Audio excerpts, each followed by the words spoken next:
जय श्री महाकाल। मेरे प्रिय साधकों और मित्रों, आज का जो मैं वीडियो लेकर आया हूँ ये उच्चाटन क्रिया का वीडियो है। बहुत से ऐसे साधक हैं, बहुत से ऐसे दर्शक हैं जो हमेशा उच्चाटन के प्रयोग के बारे में कमेंट करते रहते हैं। कई दर्शकों के मुझे व्हाट्सएप पे तथा यूट्यूब पे कमेंट आते हैं कि गुरुजी एक उच्चाटन क्रिया का वीडियो बनाइए। और बहुत से ऐसे दर्शक हैं जिन्हें बंगाली मंत्र याद करने में कठिनाई आ रही है और वे लोग मुझे कमेंट करते हैं कि गुरुजी आप हिंदी मंत्र डालिए। तो आज का यह वीडियो उन दर्शकों के लिए है जो मुझसे हमेशा हिंदी वीडियो मांग रहे हैं, हिंदी मंत्र मांग रहे हैं। बंगाली मंत्र नहीं मिलेगा ऐसा नहीं है दर्शकों, आपको बंगाली मंत्र भी मिलेंगे। कुछ वीडियो में हिंदी मंत्र वाले डालने वाला हूँ ताकि जो ऐसे दर्शक हैं जिन्हें हिंदी मंत्र चाहिए तो उनके लिए भी कुछ वीडियो में डाल रहा हूँ। बाकी हमारे चैनल पे ज़्यादा से ज़्यादा बंगाली मंत्र मिलेंगे और स्वयं सिद्ध मंत्र ही अपलोड होंगे, इस बात के लिए आप निश्चिंत रहिए। सबसे ज़्यादा बंगाली मंत्र और ऐसे बंगाली मंत्र जो स्वयं सिद्ध हो वही मंत्र हमारे चैनल पे अपलोड होंगे, आप निश्चिंत रहें। पर कुछ दर्शक है जिन्हें हिंदी मंत्र चाहिए, उनके लिए मैं कुछ वीडियो बना रहा हूँ क्योंकि काफ़ी दिनों से उनका आग्रह था हिंदी मंत्रों के लिए। तो ये जो उच्चाटन क्रिया है मित्रों, किसी के ऊपर बिना फालतू बेवजह नहीं करनी चाहिए क्योंकि जो उच्चाटन क्रिया है ये एक बहुत खतरनाक क्रिया है।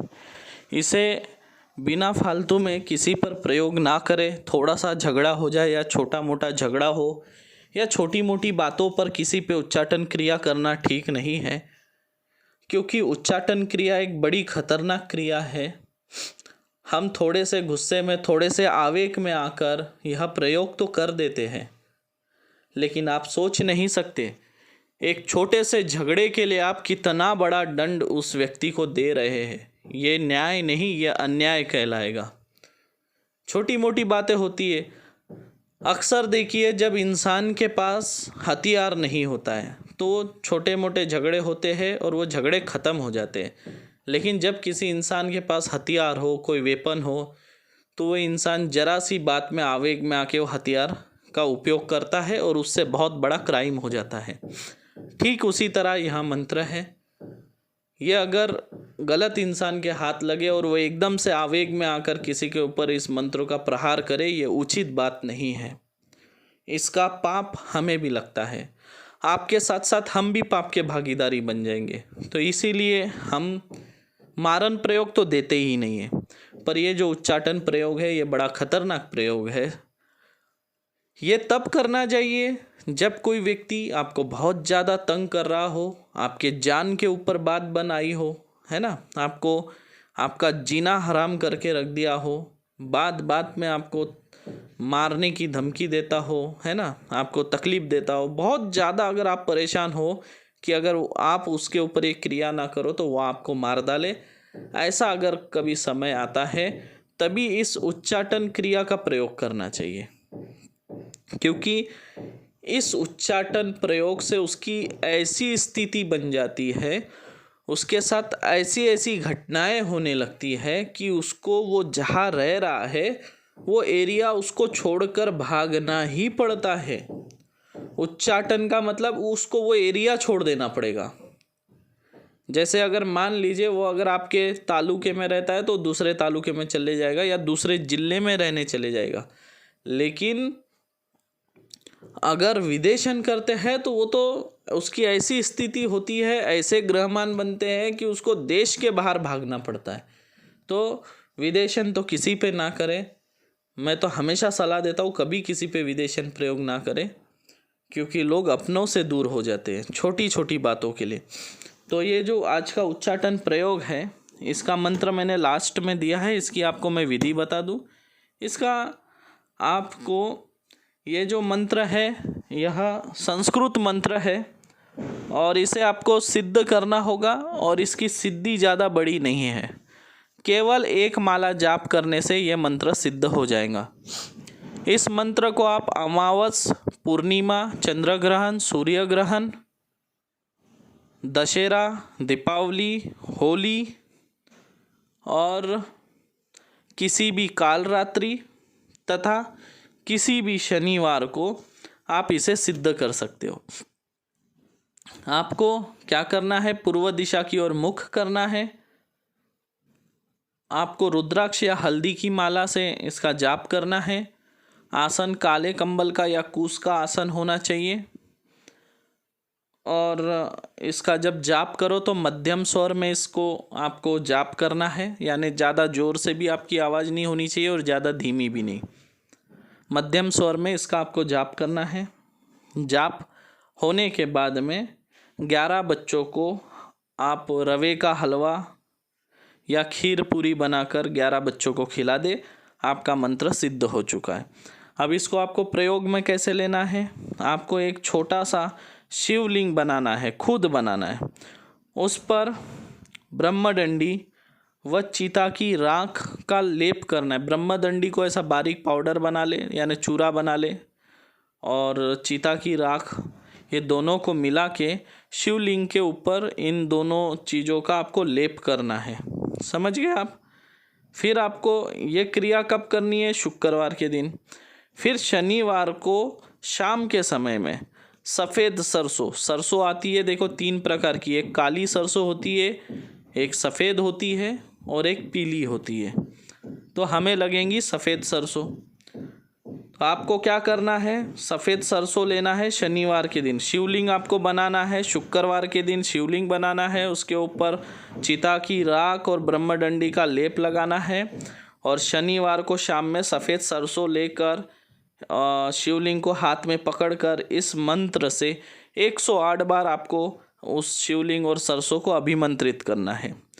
और अभिमंत्रित करने के बाद में आप उस शिवलिंग और सरसों को जिसके घर में डाल दोगे, तो वो घर जिसके नाम पे है या फिर उस घर का जो मुखिया हो, जो पैसा कमाता हो, उसका उच्चाटन हो जाएगा। उच्चाटन मतलब उसके साथ ऐसी ऐसी घटनाएं होने लगेगी कि वो खुद वो घर छोड़कर दूसरे घर में रहने पे मजबूर हो जाएगा। और बहुत जल्दी आप देखेंगे महीने भर के अंदर वो व्यक्ति उस घर को छोड़ देगा। कितना भी मजबूत, कितना भी प्रभावशाली वो व्यक्ति क्यों ना हो, कोई बहुत बड़ा राजनेता क्यों ना हो, उसे उस घर को छोड़ना ही पड़ेगा केवल 1 महीने के अंदर। तो ये इतना प्रभावशाली प्रयोग है।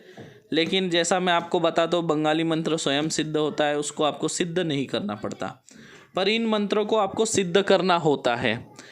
तो इसको लेकिन ज़्यादा बड़ी जाप नहीं है, जैसे 1 लाख 2 लाख जाप नहीं है, केवल 108 बार जाप करना है। और ब्रह्मदंडी का जो फ़ोटो है वो भी मैंने आपको डाल दिया। बहुत से लोगों को ब्रह्मदंडी पता नहीं होगी।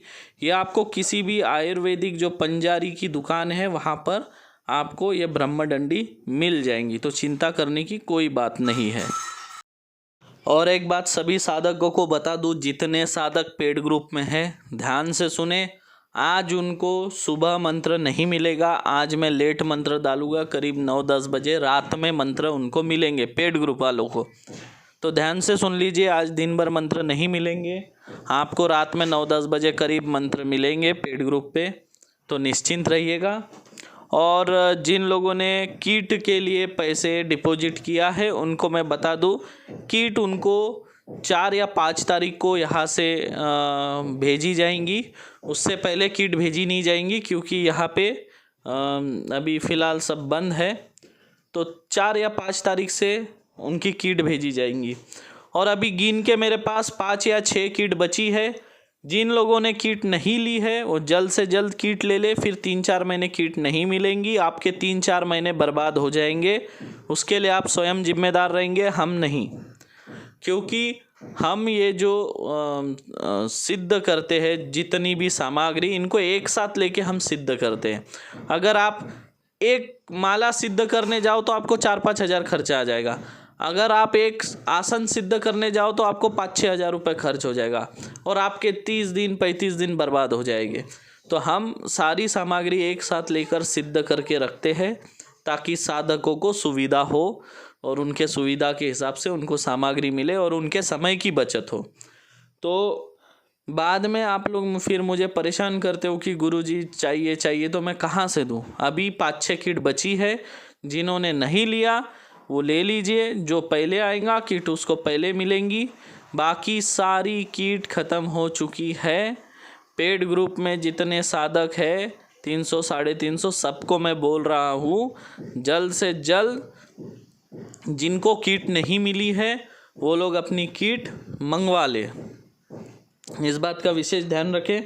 और एक बात मैं आपको बोल रहा हूँ कि जो लोग मंत्र ले रहे हैं पेड ग्रुप में, वो लोग मंत्रों को याद करें, केवल लिख कर ना रखें। हम पहले ही आपको ये बात बता चुके हैं। मंत्रों को याद करिए, क्योंकि आगे साधनाओं का दौर चालू हो जाएगा तो आप लोग पीछे रह जाओगे। तो खुद के हाथ से आप लोग अपने पैरों पे कुल्हाड़ी मत मारो, थोड़ी मेहनत करो, मंत्रों को याद करो और आगे साधनाओं के लिए तैयार रहे। सबको बारी बारी से उनके नंबर के हिसाब से साधनाओं के लिए बुलाया जाएगा और उनको जो साधनाएं करनी है वो कराई जाएगी। तो आप लोग उस लायक सक्षम बनिए, अपना फाउंडेशन मजबूत करिए।